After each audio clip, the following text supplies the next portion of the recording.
सुनते हैं मेरी रहमत असली है, सुनते हैं मेरी बरसती है,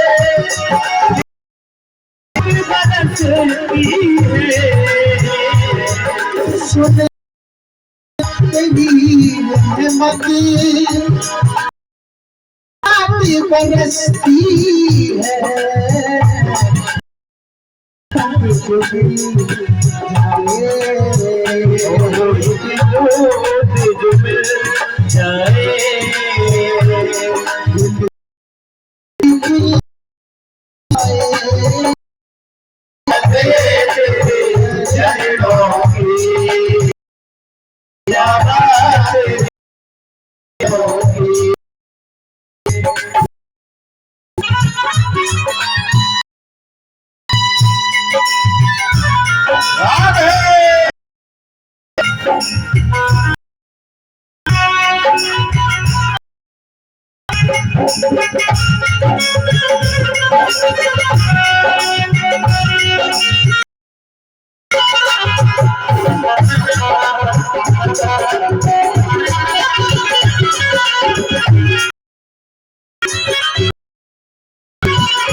नजरों से गिरा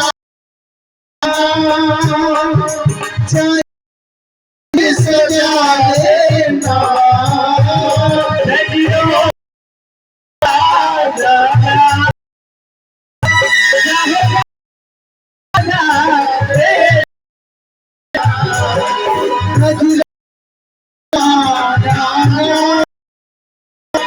चाहे लाख सजा देना,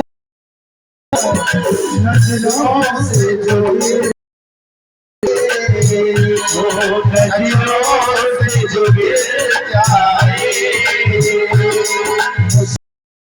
समझ मारे राधे जलोगी जलोगी जमी राधे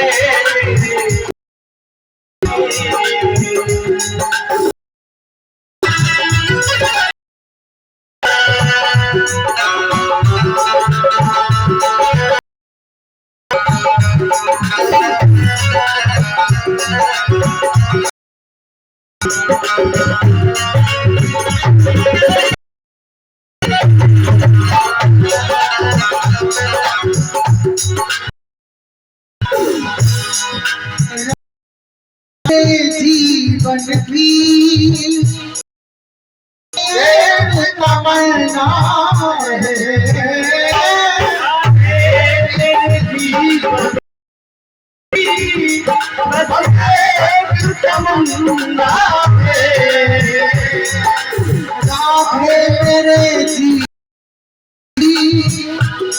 बस तमन्ना है, तुम साथ में हो मेरे, तुम हो राधा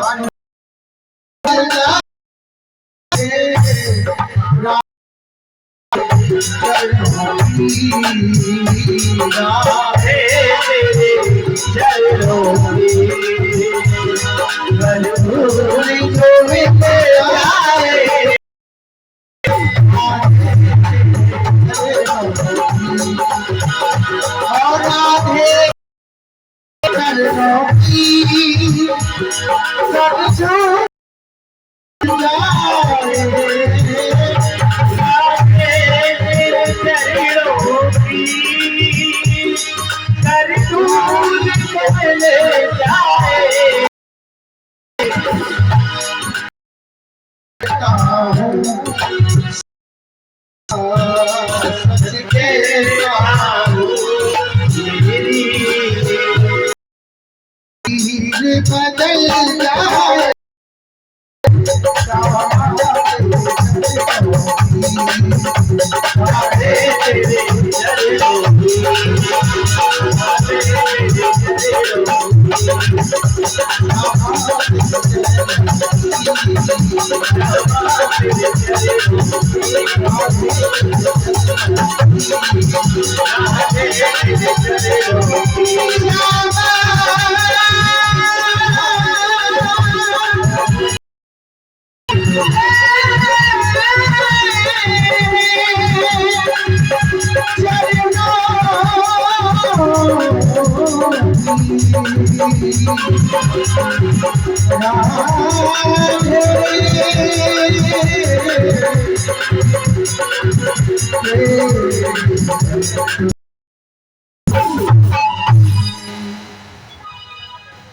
रात भारत ही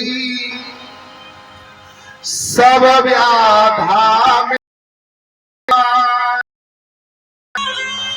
कोटि जन्म की आपदा नाम लिए से जाए। राधा तू बड़े भागिनी कौन तपस्या की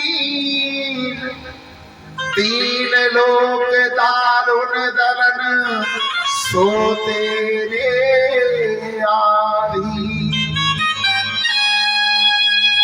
बोलो राधा रानी सरकार की जय जय श्री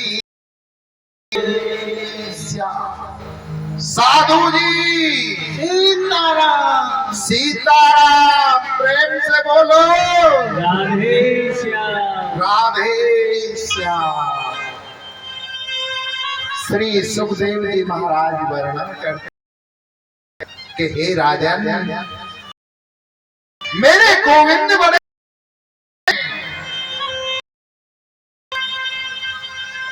उनके एक बचपन के सखा थे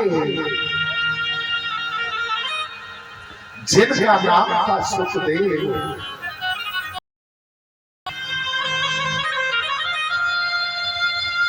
सुख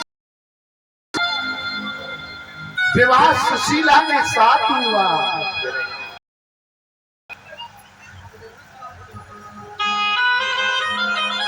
जो सुदामा जी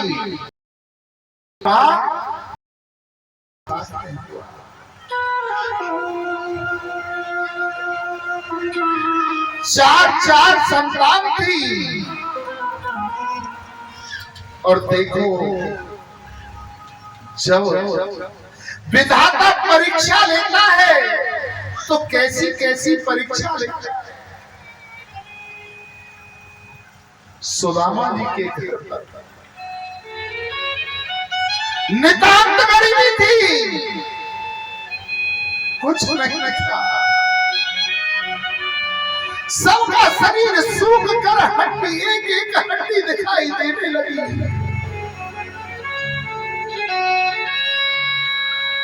3 दिन हो गए घर में भोजन नहीं बना था।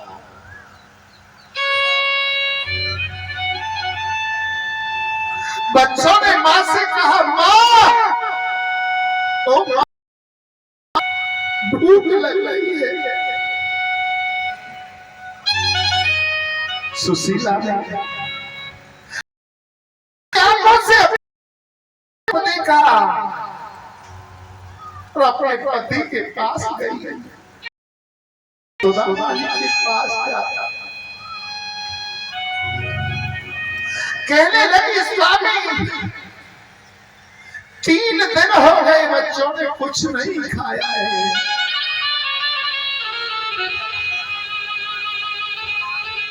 सुदामा जी ने कहा सुशीला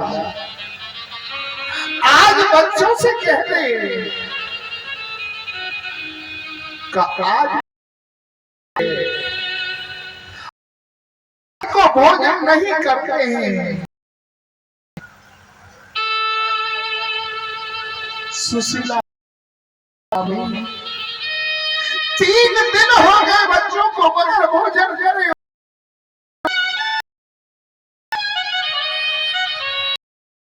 सुदामा जी ने कहा देवी कल कोई न कोई व्यवस्था करूंगा। सुशीला क्या करके बच्चों से कहती है बेटा आज एकादशी है और एकादशी को भोजन नहीं करते हैं।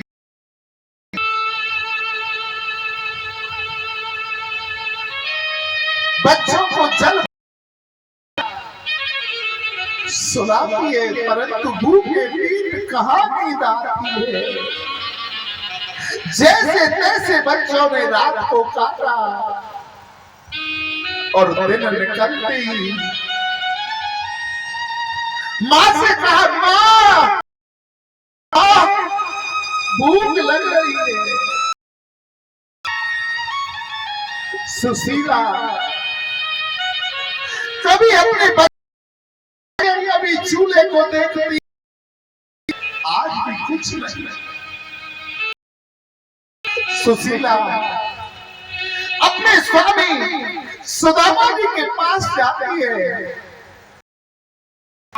और कहने लगी कि स्वामी बच्चे भोजन मांग रहे हैं। 4 दिन हो गए बच्चों ने कुछ नहीं।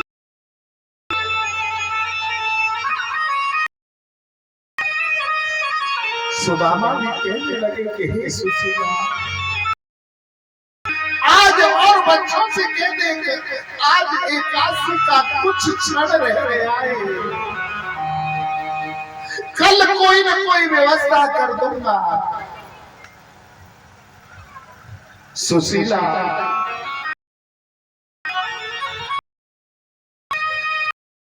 अपने बच्चों से बेटा का कुछ भोजन नहीं मिले तुलसी दल डाल करके जल पिलाती है। अपनी गोदी में बच्चों का सिर रख करके सुलाती है और मां कहीं मेरे बच्चों के होठ ना सूख जाए प्राण ना निकल जाए। अपने साड़ी के पल्लू से बार बार उनके होठों को गीला कर कहीं इन बच्चों के प्राण ना निकल जाए। साड़ी के पल्लू को जल में भिगोती है और अपने बच्चों के होठों को गीला करती है। रात जैसे तैसे काटी बच्चों ने। अगले दिन सुदामा जी को कोई निमंत्रण आता है पंडिताई का। वहां पर जाते हैं वहां पर आटा दाल सामान मिलता है। आज बड़े खुशी में कि आज मेरे बच्चों को ग्रास भोजन मिल जाएगा। ला करके वो सीधे का सामान अपनी को देते हैं। सुशीला उस भोजन को बनाती है। बड़ी खुशी होती है कि आज मेरे ग्रास मिलेगा। जैसे ही भोजन प्रसादी तैयारी हुई तो उसी समय द्वार पर एक साधु आ जाता है और आकर के कहने लगा भिक्षाम देई भिक्षाम देई। के कानों में जैसे ही आवाज ही सुदामा जी उठ करके द्वार पर पहुंचे और देखा कि मेरे द्वार पर कोई साधु आकर के भिक्षा मांग रहा है। साधु को अंदर में किया और अपनी पत्नी से कहा कि हे देवी, संत भोजन मांग रहे, भोजन की व्यवस्था करो। और तो सुशीला डबडबाती आंखों से अपने बच्चों की तरफ देखती है, फिर भोजन की तरफ देखती है और फिर साधु की तरफ देखती है।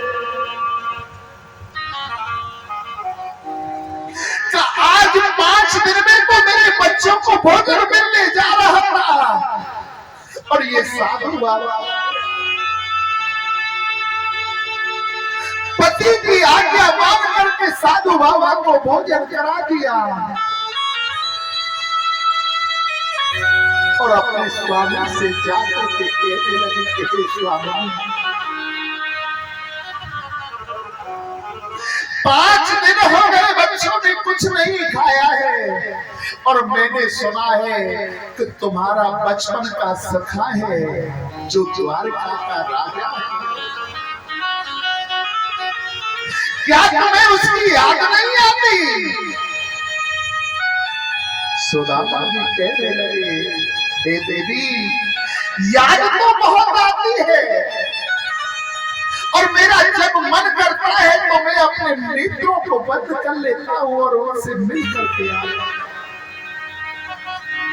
सुशीला कहने लगी कि हे स्वामी, जब तक आप शरीर वहां नहीं जाओगे तो उन्हें पता कैसे पड़ेगा आपके बारे में। सुदामा जी कहने लगे कि हे देवी, शास्त्र कहते हैं गुरु के यहाँ, मित्र के यहाँ, पिता के यहाँ और भागवत कथा आदि में मंदिर में कभी खाली हाथ नहीं जाना चाहिए। इनसे मिलने जाओ या तो जाओ पर खाली हाथ में नहीं जाना चाहिए। और तुम कि मेरे पास कुछ भी नहीं है। बोले स्वामी, आप चिंता मत करो, मैं कोई व्यवस्था करती हूँ, आप स्नान कीजिए। सुदामा जी स्नान, सुशीला 4 घरों में जाती है और 4 घरों से चावल लेकर के आती है।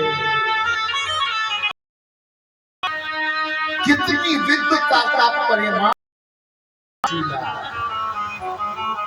कि कृष्ण जैसे ही देखेंगे समझ जाएंगे कि इसमें चावल नहीं है। क्यों? 4 घरों के चावल, कोई मोटा, कोई लंबा चावल, कोई टूटा चावल। और उन चावलों को भी बांधा तो कैसे कपड़े में बांधा, जो एक कपड़ा था और 4 हुआ है। देखते ही समझ जाएंगे सुदामा के घर का एक भी वस्त्र नहीं है। सुदामा जी को कोट में बांध कर देते और जैसे ही सुदामा जी चलने को हुए,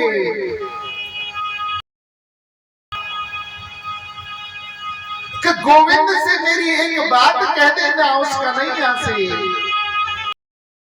लगे। कौन सी बात? तो सुशीला कहती है, 1 माह 2 पाठ में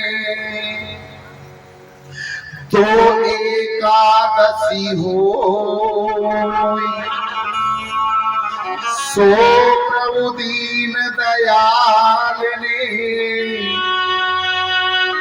नित्य प्रतिदीनी मोह। 1 महीने में 2 पाठ होते हैं और दो बातों में तो एकादशी होती है, परंतु उस विधाता ने तो मुझे प्रतिदिन एकादशी दे रखी है। मेरे घर में तो प्रतिदिन भोजन नहीं बनता है, एकादशी रहती है। सुदामा जी उस पोटली को अपनी बगल में लगा करके धीरे धीरे चलते चलते 6 महीने हो गए,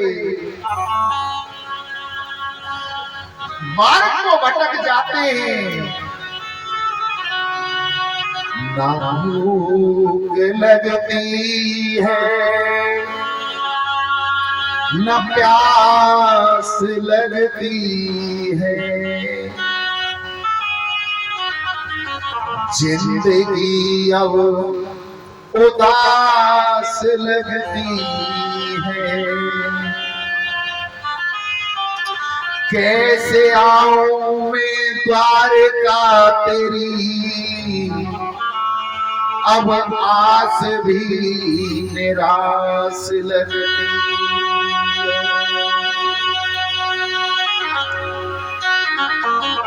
धीरे धीरे चलते हुए सुदामा जी एक नदी के किनारे पहुंच गए। तो वहां एक केवट आता है। केवट ने पूछा, भैया पल्ली 4 पार जाने वाला कोई व्यक्ति है क्या? तो सुदामा जी कहने लगे, हाँ हाँ भैया, हमको जाना है पल्ली पार।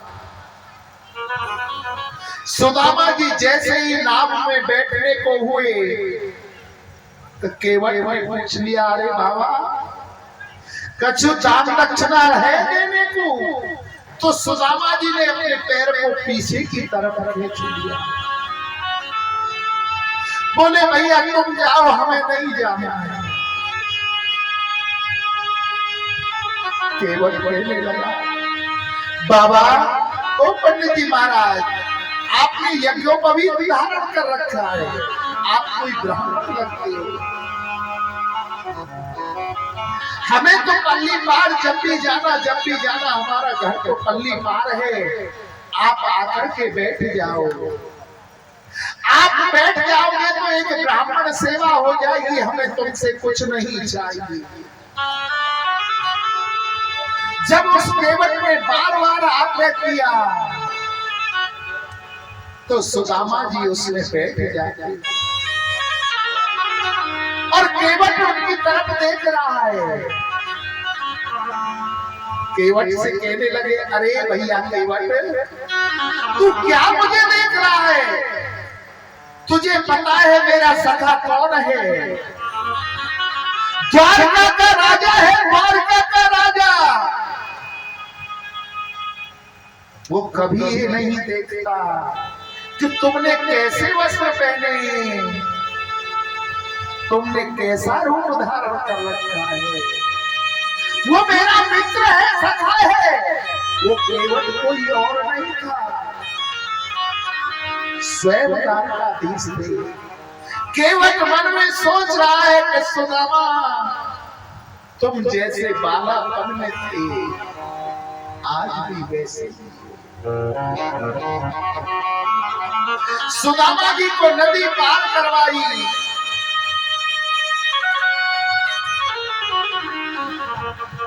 सुदामा जी पूछने लगे, भैया केवट, यहाँ से द्वारका कितनी दूर है? केवट कहने लगा, वैसे तो ज्यादा दूर नहीं है, परंतु तुम्हारे शरीर का आलंकन करके लगता है कि कम से कम तुमको यहाँ से द्वारका तक पहुंचने में 6 महीने लग जाएंगे। सुदामा जी कहने लगे, 6 महीने चलते चलते हो गए और 6 महीने और लग जाएंगे। क्यों? सुदामा जी की एक हड्डी थी। सुदामा जी दिन में ज्यादा से ज्यादा 2, 4, 6 किलोमीटर चलते।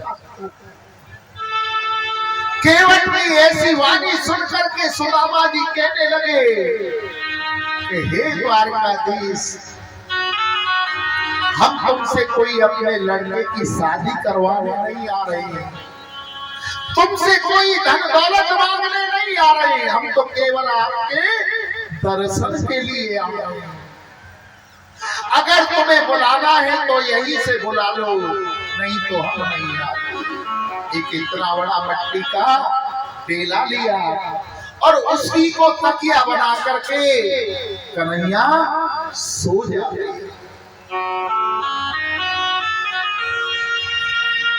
सुदामा जी सो जाते हैं और जब उनके नेत्र खुले तो जय श्री कृष्णा, जय श्री कृष्णा, जय श्री कृष्णा हो गई है। पूछने लगे कि भैया ये कौन सी नगरी है? बोले ये द्वारका है। बोले इसका प्रमुख द्वार कहां है? बोले प्रमुख द्वार उधर है। धीरे धीरे सुदामा द्वारका के प्रमुख द्वार की ओर चल देते हैं और जाकर के प्रमुख द्वार पर पहुंच जाते हैं और द्वारपालों से कहते हैं भैया, अरे लाला, ये कौन सी नगरी है? बोले ये द्वारका। कि जाकर के कृष्ण से, द्वारकाधीश से हमारा एक संदेश सुना दो, उनका सखा आया है। द्वारपाल अंदर जाते हैं और जाकर के प्रार्थना करते हैं, शीस बगान जगा तन पे,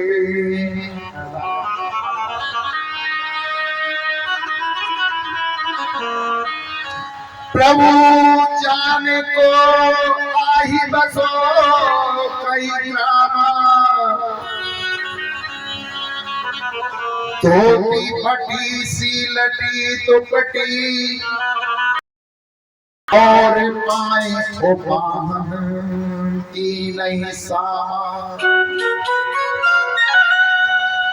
द्वार खड़ो तिज दुर्बल एक,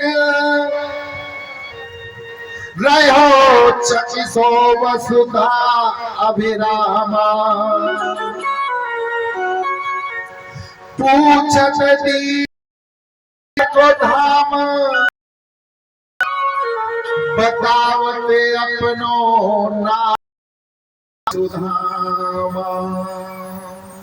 चला रहा